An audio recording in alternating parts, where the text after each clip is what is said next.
지난주부터 이제 출애굽기 시작했습니다. 출애굽기 19장부터 시작했는데, 지난주에 말씀 기억하시죠?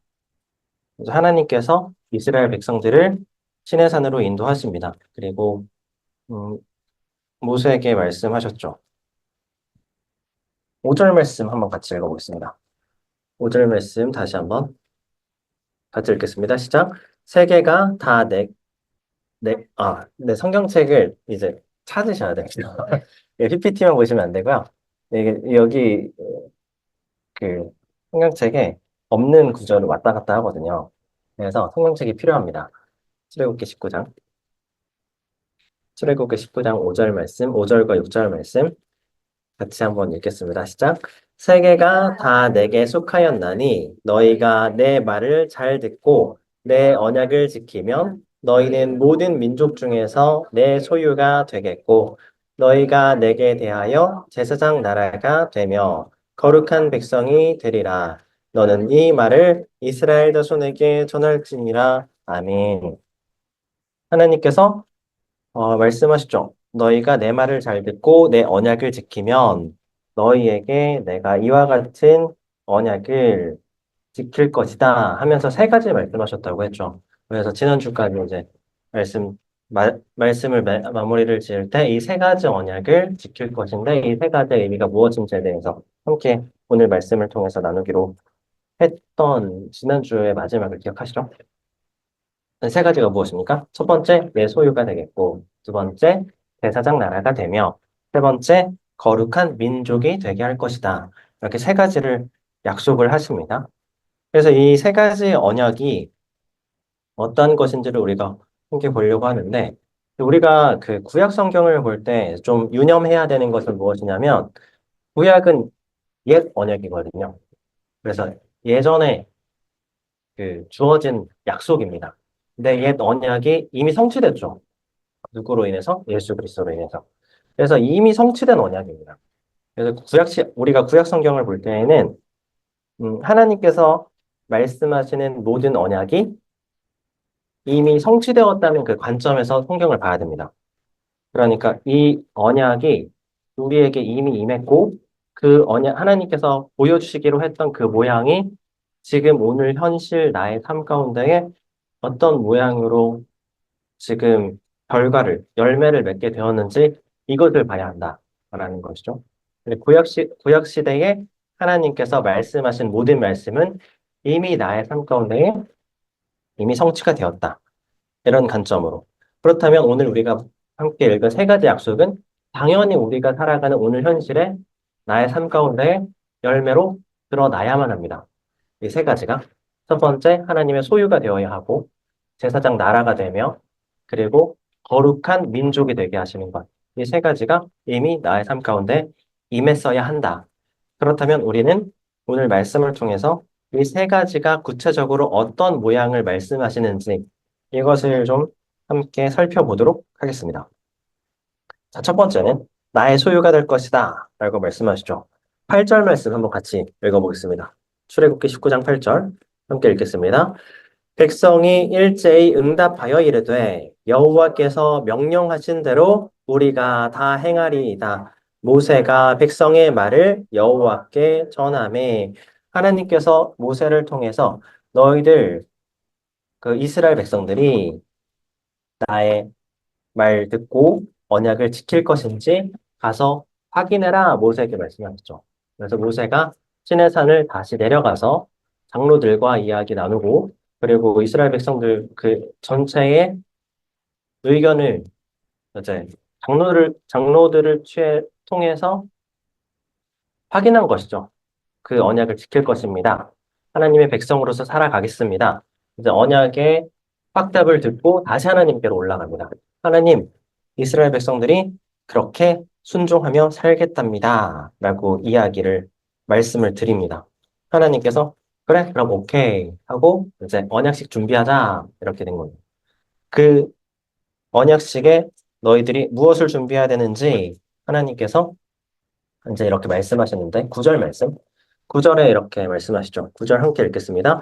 여호와께서 모세에게 이르시되 내가 빽빽한 구름 가운데에서 내게 임함은 내가 너와 말하는 것을 백성들이 듣게 하며 또한 너를 영영히 믿게 하려 함이니라. 모세가 백성의 말을 여호와께 아뢰었으므로 이제 하반절 마지막에 모세가 백성의 말을 여호와께 아뢰었으므로 여기는 이제 그 다음 10절로 이어지는 말이고요.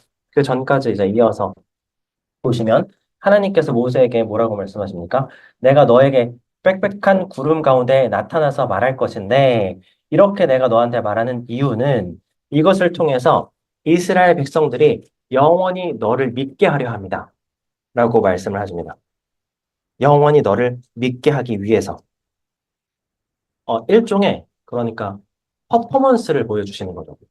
전체 이스라엘 백성들 앞에서 이런 하나의 이야기를 만들어내시는 겁니다. 하나님께서. 모세라는 사람의 그 권위를 세워주시기 위해서.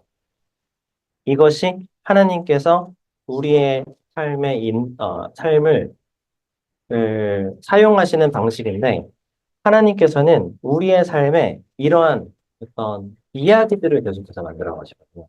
우리 삶의 스토리를 만들어 가십니다. 왜 스토리를 만들어 가시느냐? 이 스토리에는 분명한 힘이 있기 때문에. 하나님께서 우리의 삶을 스토리를 만들어내시고 그 위에 하나님의 힘과 하나님의 설득력을 더하십니다. 그래서 이스라엘 백성들이 모세를 통하여서 하나님의 권능을 경험하게 하기 위해서 이 스토리, 그것이 하나님께서 우리의 삶에 인도하시는 방법이다. 이것이 다만 하나님께서 말씀하시는 이 일하심의 방식뿐만이 아니고 우리가 살아가는 현실에서도 이게 굉장히 중요하죠. 스토리. 그래서 그 대학 입시 옛날에는 학력고사, 학력고사로 시험을 보고 대학을 갔거나 아니면 수능이라는 걸 통해서 대학을 갔잖아요, 대부분. 지금도 당연히 수능으로 대학을 가긴 하는데 수능으로 대학을 가는 퍼센트는 얼마 안 되고요. 대부분 이제 그 수시라고 봐야 되나? 학종으로 가는 게? 그치? 학종이 수시 같은 거지. 그러니까 학업 종합 능력 평가 같은 거죠. 이 학생이 학창 시절을 어떻게 보냈는지를 평가하는 겁니다.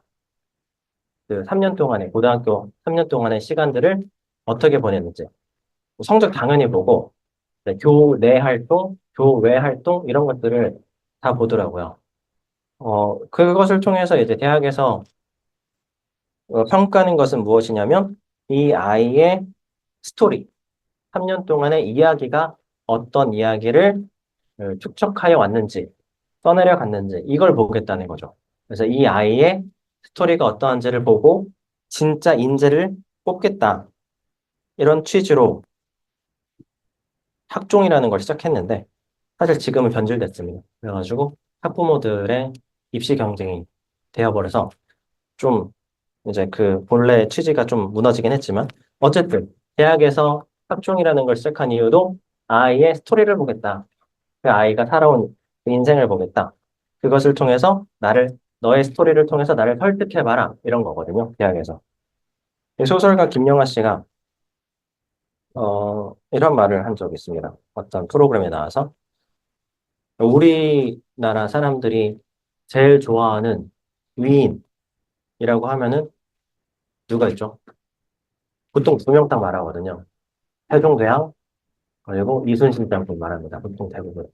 이순신 장군을 우리 모두가 좋아하는 이유에 대해서 이제 김영하 소설가가 이야기를 해주더라고요. 근데 그 이유가 무엇이냐면 세 가지인데, 첫 번째는 충분한 고통이 있어야 한다. 는 게 첫 번째고, 두 번째는 분명한 목표가 있어야 한다. 그리고 세 번째는 적어도 한 번의 기회가 있어야 한다. 이게 우리가 매력을 느끼는 어떤 사람의 세 가지 포커스인데 그 세 가지를 이순신 장군은 다 가지고 있다는 거죠. 그러니까 충분히 고통을 뭐 내부적으로도 받았었고 삶을 통해서도 충분히 받고 그리고 일본 외부를 통해서도 충분히 받았고 분명한 목표가 있어야 된다. 근데 그런 마음이 없어. 외구를 왜 무찔러야 하지? 이런 고민이 없었고 그냥 반드시 외구를 무너뜨려야 한다. 이 분명한 목표가 있었고 세 번째는 적어도 한 번의 기회.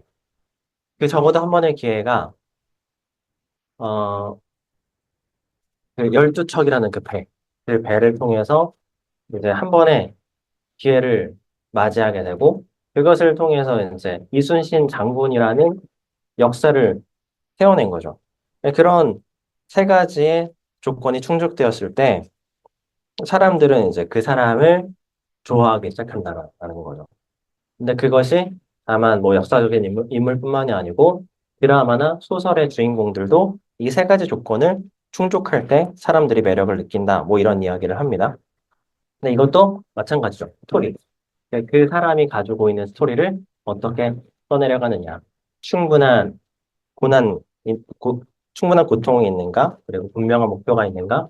그리고 한 번 이상의 기회를 통해서 그 기회를 잡았는가? 이것을 통해서 그 사람이 가지고 있는 이야기를 우리는 사랑하게 되는 거죠. 이게 하나님께서 우리의 삶의 스토리를 써내려가는 방식과 굉장히 동일합니다. 거의 똑같습니다. 하나님께서도 우리의 삶에 이러한 역사를 써내려 가시죠. 하나님의 그 스토리를 써내려 가십니다. 이것이 바로 우리가 아까 전에 세 가지 중에 첫 번째, 하나님의 소유가 된다는 것이 바로 여기에 담겨 있는데, 하나님께서는 나를 소유하신다라고 말씀하셨을 때, 우리가 소유하면 내 거, 이런 의미가 강하죠. 그래가지고, 하나님의 소유? 그러면은 내가 하나님의 것이라는 건가? 하나님 너무 욕심쟁이 아닌가? 이렇게 생각할 수 있는데, 그런 의미가 아니고, 하나님의 소유가 된다는 것은 하나님의 브랜드가 된다는 겁니다. 하나님의 브랜드가. 그러니까 하나님께서 우리의 삶에, 어, 나의 삶을 이제 빚어가신다는 거죠. 나의 삶의 이야기를 써내려 가신다라는 겁니다. 우리의 삶의 역사를, 우리의 삶을 하나님의 이야기로 만들어 가십니다. 충분한 고통을 통해서.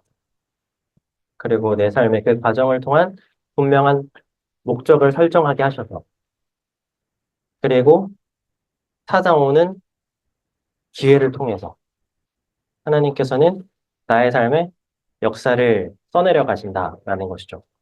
그 이야기를 써내려 가시면서 그 역사에 나의 역사가 아니라 하나님의 역사를 써내려 가신다라는 것입니다. 그 하나님의 역사가 나의 삶 가운데 온전히 임했을 때 내 삶이 하나님의 소유가 되어진다라는 것이죠. 내 삶을 통해서 하나님의 스토리가 만들어져 가고 있음을 반드시 믿으시기 바랍니다.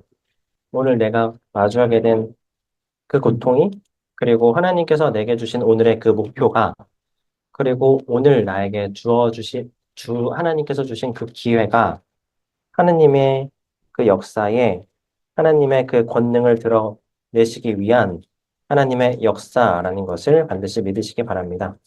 두 번째는 무엇이냐면 거룩한 백성이 되게 하신다라는 것이죠. 10절 말씀, 19장 10절 말씀 한번 같이 읽어보겠습니다. 출애굽기 19장 10절, 11절 말씀 한번 같이 읽겠습니다. 시작. 여호와께서 모세에게 이르시되 너는 백성에게로 가서 오늘과 내일 그들을 성결하게 하며 그들에게 옷을 빨게 하고 준비하게 하여 셋째 날을 기다리게 하라. 이는 셋째 날을 나 여호와가 온 백성의 목전에서 시내 산에 강림할 것임이니. 하나님께서 모세에게 무엇을 말씀하십니까? 백성들에게 정결하게 하십니다. 그들의 옷을 빨게 하시고, 그리고 그들의 몸을 정결하게 하라고 명령을 하십니다.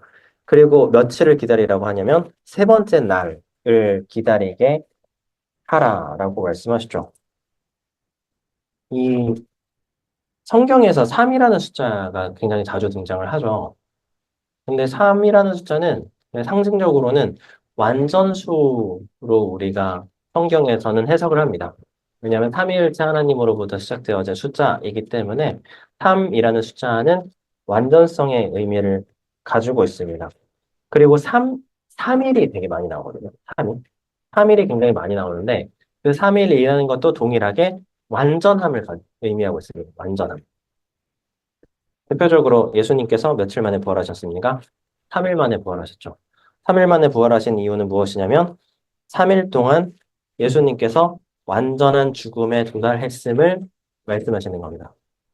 예수님께서 죽으시고 부활하심이 그냥 잠깐 기절했다가 깨어나신 것이 아니고 완전한 죽음에 이르, 이르렀고 그 죽음 가운데 예수님께서 다시 살아나셨다. 이것을 말씀하시는 것입니다.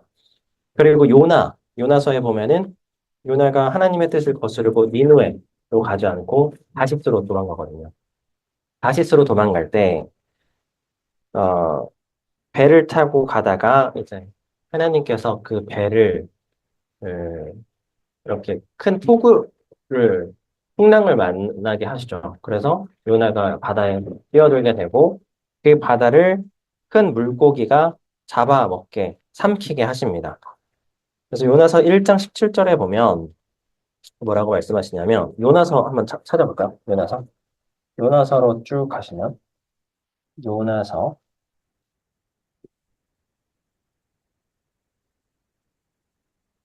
요나서 1장입니다.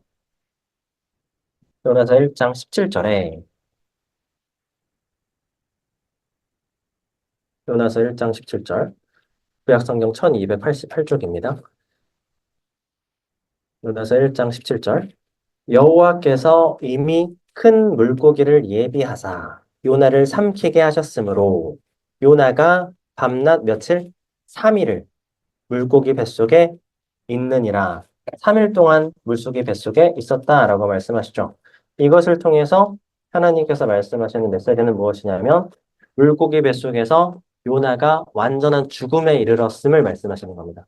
나의 자아가 완전히 죽고 완전히 하나님 안에서 다시금 살아남으로 하나님의 뜻대로 살아가게 되어집니다. 마음이 완전히 설득되진 않았지만 그 방향이 이제는 다시스로 가지 아니하고 다시 니느웨로 방향이 전환되어지는 그 은혜를 이 3일의 시간을 통해서 요나에게 허락하셨다라는 것이죠. 그리고 또 3일이 언제 나오느냐? 아브라함. 아브라함 이야기 때 또 나옵니다. 아브라함이 자신의 아들 이삭을 하나님께 번제로 바치기 위해서 모리아산으로 걸어갑니다. 모리아산으로 걸어가는 그 시간이 며칠이었느냐? 3일 동안 걸어갑니다. 창세기로 넘어가 보시죠. 창세기 22장. 창세기 22장에 보면 3절과 4절에 창세기 22장 3절과 4절에 이렇게 말씀하십니다. 아브라함이 아침에 일찍이 일어나 나귀의 안장을 지우고 두 종과 그의 아들 이삭을 데리고 번제에 쓸 나무를 쪼개어 가지고 떠나 하나님이 자기에게 일러주신 곳으로 가더니 4절에 제3일에 아브라함이 눈을 들어 그곳을 멀리 바라본지라 며칠 동안 그 모리아산을 향하여서 걸어갑니까? 3일 동안. 3일 동안 그 아브라함이 자신의 아들과 그리고 번제에 사용할 나무와 갖가지 것들을 싣고 3일 동안 모리아산을 향하여서 걸어갔다. 말씀을 하십니다. 이것도 동일하죠.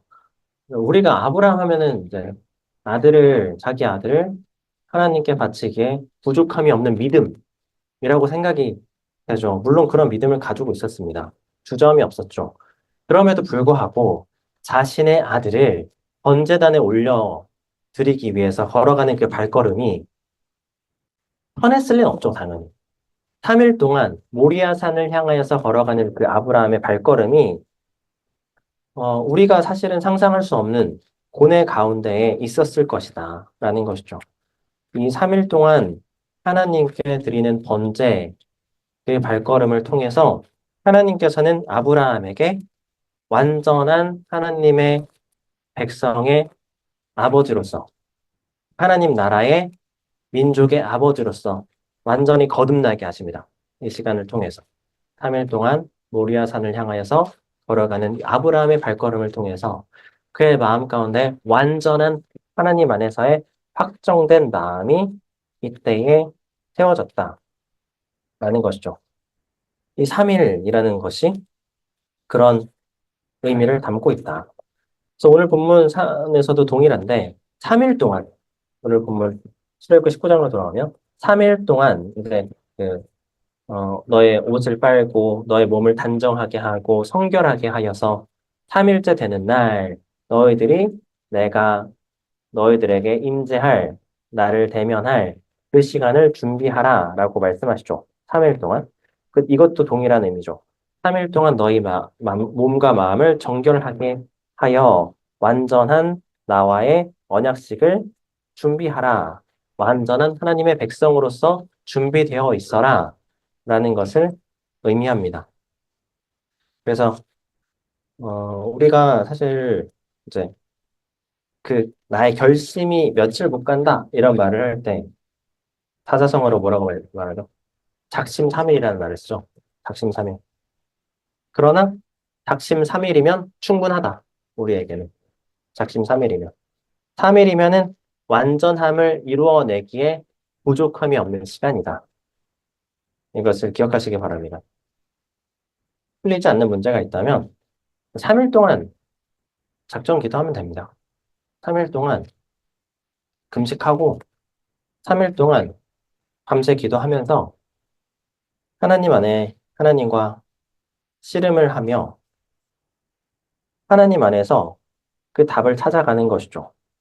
그러면 그 3일의 시간들을 통해서 하나님께서는 나에게 완전한 답을 허락하십니다. 뭐 혹은 하나님이 잘 믿어지지 않습니다. 하나님이 나의 삶의 주관자이신지 잘 모르겠습니다. 그런 마음이 또 든다면 또 3일 하나님께 온전히 드리는 거죠. 내가 하나님이 온전히 믿어지지 않습니다. 그 예수 그리스도의 이름으로 금식하는 겁니다, 그냥. 밤새 기도하는 거죠. 하나님께서 그러면 완전한 거룩에 하나님의 답을 우리에게 허락하십니다. 3일의 완전한 은혜, 그것을 경험하시는 하나님의 거룩한 자녀 되시기를 축복합니다. 세 번째로 제사장 나라가 된다고 말씀하십니다. 제사장 나라. 이 제사장 나라가 된다라는 것은 무엇인가? 12절, 오늘 본문 출애굽기 19장 12절 말씀 같이 읽겠습니다. 12절 함께 읽겠습니다. 너는 백성을 위하여 주의의 경계를 정하고 이르기를 너희는 삼가 산에 오르거나 그 경계를 침범하지 말지니 산을 침범하는 자는 반드시 죽임을 당할 것이라. 13절 그런 자에게는 손을 대지 말고 돌로 쳐 죽이거나 화살로 쏘아 죽여야 하리니 짐승이나 사람을 막론하고 살아남지 못하리라 하고 나팔을 길게 불거든 산 앞에 이를 것이니라 하라. 하나님께서 이제 너희들에게 시내산에 임재하실 것인데, 근데 너희들이 그 시내산에 들어오지는 못한다. 그래서 경계를 이렇게 정해놓고 그 경계를 넘어서지 않도록 이스라엘 백성들에게 그 주의를 두라고 모세에게 말씀을 하십니다. 이게 이제 하나님의 거룩인데 이 거룩에 죄인이 다가가면 죄성이 그러니까 속된 것이 거룩에 닿으면 반드시 진멸되어집니다. 완전히 다 사라지거든요. 하나님께서 부정한 것은 다 치십니다. 그래서 그 경계선을 쳐 놓으신 것은 하나님의 은혜의 방편이었거든요. 그러니까 너희들 이게 뭐 구별을 의미하실 때 너와 나는 다른 나는 존귀한 자이니 나에게 다가오지 말라 뭐 이런 하나님의 백성과의 그 차별을 두신 것이 아니고 하나님께서는 그것의 그 경계선을 통해서 은혜를 베푸신 거죠. 절대 여기 넘으면 안 돼. 왜냐하면 너희가 넘으면 죽어. 라고 말씀하십니다. 그래서 이스라엘 백성들 중에 그것을 어기고 경계선에 다가가는 사람이 있으면 뭐라고 말씀하시냐고요? 쳐서 죽이라고 말씀하시는데 13절에 돌로 쳐서 죽이거나 화살로 쏘아서 죽여야 한다라고 말씀하시죠. 가서 붙들지 말고 멀리서 돌로 던져서 죽이거나 화살로 멀리서 쏴서 죽이라고 말씀하시죠. 가서 붙들면 안 되는 이유는 무엇이냐면 그 사람이 부정한 것이 되었을 때 내가 같이 부정하게 되어지지 아니하기 때문에 부정한 것을 만지면 부정하게 내가 되어지기 때문에 하나님께서는 그 부정한 것과 가까이도 하지 말라고 말씀하십니다. 가까이도 가지 말라라고 우리에게 말씀을 하신다. 그것이 하나님께서 우리에게 주신 그 경계선의 의미입니다. 그래서 이제 우리에게 그렇게 말씀을 모세에게 그렇게 말씀을 하시면서, 어, 그렇게 이제 이스라엘 백성들과의 언약식이 시작됩니다. 본격적으로.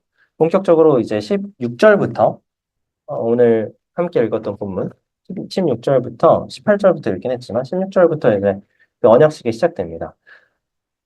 그 언약식이 시작되고, 16절에 보면은, 셋째 날 아침에 우레와 번개와 빽빽한 구름이 산 위에 있고, 시내 산 위에 있고, 나팔 소리가 매우 크게 들리니, 이 나팔 소리는 이스라엘 백성들이 하는 그 뿔나팔 소리가 울려 퍼지고 진중에 있는 모든 백성이 다 떨더라. 하나님께서 이제 시내산 거기 그 산 꼭대기에 임재를 하십니다.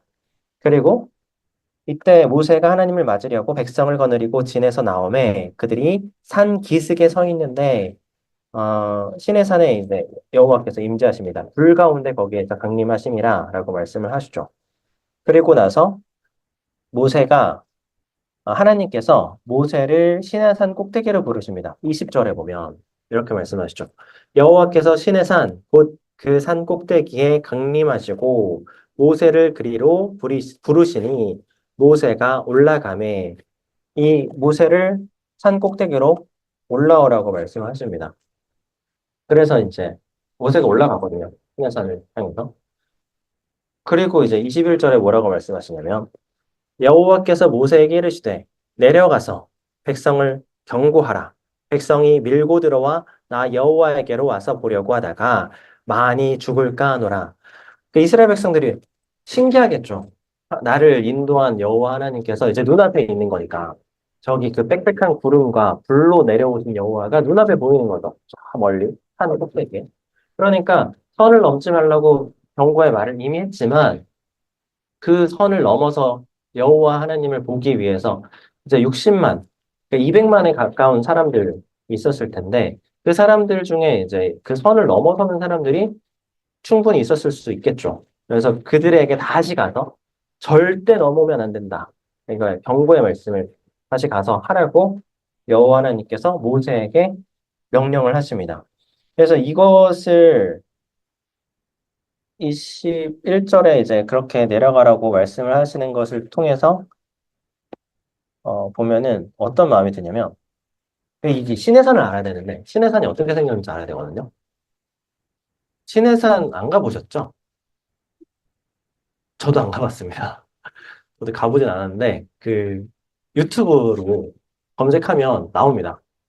이제 성지순례 가신 분들이 거기 이렇게 올라가면서 그 영상 촬영해가지고 다 올려놨거든요. 한번 집에 가서 한번 보시면 어, 신해산이 해발 2,300m입니다. 신해산 초입부터 신해산까지 올라가는데 되게 오래 걸립니다. 되게 오래 걸립니다. 오늘 한참 올라가야 돼요. 진짜. 한참 올라가야 돼. 한 번에 못 올라가요. 엄청 높아져. 그래서 한참 올라가면 그 위에는 좀 이렇게 쌀쌀해가지고 담요 덮어야 될 정도. 아래는 더운데. 그러니까 높이가 해발 2,300m니까. 그 높은 높이를 올라오라고 하나님께서 모세에게 말씀하신 거죠. 내가 이제 임재하시고 올라와라 해가지고 올라옵니다. 모세가. 근데 21절에 근데 너 내려가서 다시 말해. 경계선 넘어가면 안 된다. 경계선 넘으면 그 사람들이 이스라엘 백성들이 죽을 수도 있다. 가서 말해. 라고 말씀하시거든요. 그래서 25절에 보면은 뭐라고 말씀하시냐면 모세가 백성에게 내려가서 그들에게 알리니라 라고 말씀하시죠. 그러니까 이거 말씀을 보면 문득 이런 생각이 들거든요. 굳이 올라오라고 하셨어야 될까? 굳이. 그냥 왜 이렇게 힘들게 신해산까지 그 긴 시간 동안 우리는 지금 몇 국절 안 되니까 이게 순식간에 일어나는 것처럼 보이죠? 그렇지 않습니다. 신해산 이렇게 한참 올라가거든요. 한참 올라가서 하나님 그 말씀 듣고 다시 한참 내려간 겁니다. 모세가. 그리고 나서 이스라엘 백성들에게 하나님의 메시지를 전했다라는 것이죠. 그 겨우 한마디. 그 겨우 한마디 전하러. 그 겨우 한마디 듣고 그 겨우 한마디를 이스라엘 백성들에게 전하러. 하나님께서는 모세를 시내산 위로 올라오게 하셨다라는 것이죠. 어, 그런데 이것이 이제 제사장으로서의 삶이다라는 것이죠. 제사장으로서의 삶. 제사장으로서의 삶이라는 것은 무엇이냐면 우리가 하나님 앞에 나아가서 하나님께 하나님의 말씀을 듣고 그 말씀이 나에게 들렸을 때 다시 신의 산을 걸어 내려가서 세상 가운데 나아가서 하나님의 말씀을 증거하는 것입니다. 하나님께서 나에게 주신 그 말씀을 세상 가운데 나아가서 그 말씀을 세우는 것이죠. 겨우 그 한마디. 그 겨우 한마디가 우리한테 근데 들리느냐, 이거죠. 네, 나에게. 그 겨우 한마디가. 예배를 드리지만, 내가 하나님께 기도를 하지만, 내 마음을 하나님께 쏟아내고만 있진 않는지, 이것을 우리가 점검해 봐야 한다. 나에게 진짜 하나님의 마음이 들리느냐. 근데 나에게 그 한마디가 들려야지 내가 제사장으로서의 역할을 할 수 있다. 하나님께서 우리에게 분명히 말씀하셨죠. 너희를 왕 같은 제사장으로 삼으셨다고 말씀을 하시거든요. 우리가 이 땅에서 제사장으로 살라고 하나님께서 말씀하셨습니다. 그래서 우리는 그 예배 자리로 나아갈 때 그냥 우리가 성경에서 글자로 읽는 것처럼 가벼운 마음으로 나아가서는 안 된다. 신의 산을 오르는 그 마음으로 거룩한 부담감을 가지고 한 걸음씩 나아가는 겁니다. 한 걸음씩 한 걸음씩 나아가는 거죠. 우리가 새벽 기도에 나오실 때도 물론 이제 편하게 그 자리에 앉아서 하지만 우리는 그 잠을 이겨내야만 하는 그 신의 산을 오르죠. 네, 그 신의 산을 올랐다면 그 신의 산을 올라서 하나님의 말씀을 들어야만 합니다. 한마디, 하나님의 그 한마디를 들어야 한다. 그게 들렸다면 그것을 가지고 세상으로 나아가야 한다라는 것이죠. 신의 산을 하나님의 말씀을 붙들고 걸어 내려가야 합니다. 어디까지? 경계선까지. 그리고 경계선 너머까지 나아가서 하나님의 메시지를 가지고 세상 가운데 증거해야 한다라는 거죠. 그래서 제가 사실 그날 묵상한 것을 그날 저녁 8시에 묵상 말씀을 올려놓는 이유는 그거거든요. 오늘 새벽에 들으셨던 이 말씀이 오늘 하루 가운데 기억이 나셨나요? 이런 의미로 사실 8시에 올립니다. 저녁 8시. 새벽에 들으시고, 저녁 8시가 되었을 때, 그거 한 번 더 들으시고, 오늘 하나님께서 나에게 주신 말씀을 삶으로 살았는지 확인해 보십시오. 라는 의미로 저녁 8시에 올리는 거거든요. 사실. 그래서, 이게, 우리가 사실 지금 예배를 드리고 있지만, 이 예배를 드렸을 때, 하나님께서 나에게 주시는 말씀이 있느냐. 이렇게 말씀을 가지고 세상 가운데 나아가느냐. 내가 지난주에 들었던 말씀이 기억이 나느냐. 내가 오늘 아침에 함께 읽었던 그 말씀이 하루 가운데 기억이 나느냐. 이걸 우리가 스스로 계속 점검해야 합니다. 네, 그게 안 됐다면 우리는 제사장으로서의 삶을 살지 못하고 있다. 그러나 하나님께서 나에게 말씀하신다. 말씀을 들었다면 그 말씀을 가지고 신의 산을 내려가야죠. 경계선을 넘어서 하나님의 말씀을 세상 가운데 다시 세워 나아가는 겁니다. 그 경계선을 계속 넓혀가는 거죠. 우리가 나의 삶을 통해서. 경계선이 넓어지는 겁니다. 그래서 나의 삶을 통해서 하나님께서는 하나님의 나라를 점점 확장해 나아가신다라는 것입니다. 그것이 이스라엘 백성들에게 주신 사명이었습니다. 제사장 나라로서의 사명.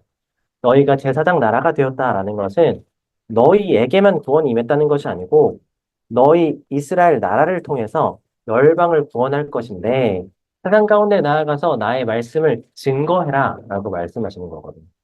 이 이스라엘 백성들이 선민 의식을 가지고 있는 것 자체가 어불성설입니다, 사실. 왜냐하면 하나님께서는 처음부터 제사장 나라로 삼으셨거든요. 이스라엘 백성들만 살리기 위해서 하나님께서 선택하신 것이 아니고 이스라엘 백성들을 통해서 열방을 구원하시겠다라는 하나님의 계획이었다라는 것입니다. 우리에게도 하나님께서 제사장으로서의 역할을 허락하셨습니다. 오늘 나에게 주신 하나님의 말씀이 무엇인지 똑같은 말씀이지만 나에게만 주시는 말씀이 분명히 있습니다. 나에게만 주시는 말씀. 그 말씀을 분명히 드러내시고 하나님께서 주신 그 말씀을 붙들고 세상 가운데 놓치지 마시고 신의 산을 걸어 내려가시는 그 발걸음 가운데 내가 오늘 주일 저녁을 보내며 다시 월요일 아침을 맞이하기까지 그 말씀 놓치지 마시고 하나님 말씀 붙들고 세상 가운데 하나님 말씀 증거하시고 하나님 말씀을 세워 나아가시는 하나님의 거룩한 자녀 되시기를 예수 그리스도의 이름으로 축복합니다. 우리 말씀을 맺겠습니다. 하나님께서 나를 하나님의 소유 삼아 주셨습니다. 하나님께서 나를 거룩한 백성을 삼아 주셨습니다. 하나님께서 나를 왕 같은 제사장으로 세워 주셨습니다. 예수 그리스도께서 하나님의 언약을 성취하셨고 이 세 가지의 언약에 하나님의 은혜가 나의 삶 가운데 임하였음을 반드시 기억하시길 바랍니다. 나의 삶을 통하여서 하나님의 역사가 떠내려가는 은혜가 우리의 삶 가운데 그리고 예배를 드리는 모든 하나님의 백성들 마음 가운데에 세워지기를 다시 한번 예수 그리스도의 이름으로 축원합니다.